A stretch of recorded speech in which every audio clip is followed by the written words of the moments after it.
Mga opisyal ng OVP binalaan ng Kongreso, dumalo o aresto. Narito ang news scoop ni Judith Estrada Larino. Pinatawan na ng contempt at pinapaaresto na ng House Committee on Good Government and Public Accountability ang 4 na opisyal ng Office of the Vice President. Kasunod naman ito ng hindi nila muling pagdalo sa pagdinig ng komite ngayong araw na ito kaugnay sa questionableng paggastos sa pondo ng OVP at ng DepEd, Department of Education sa ilalim ng pamumuno ni Vice President Sara Duterte. Kabilang sa mga pinatawan ng contempt at pinapaaresto ng House Blue Ribbon Committee, sina Attorney Lemuel Ortonio, Gina Acosta, Attorney Sunshine Cherry Fajarda at Edward Fajarda.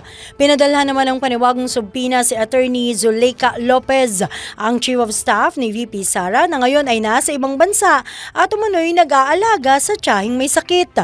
Dumalo naman sa hearing ang iba pang opisyal ng OVP na sina Attorney Rosalyn Sanchez, Julieta Villa del Rey, Kevin Jerome Tenido at Maria Edeline Rabago. Yan ang aking news scoop. Ako, si Judith Estrada Larino, nagbabalita ng tama, naglilingkod ng tama.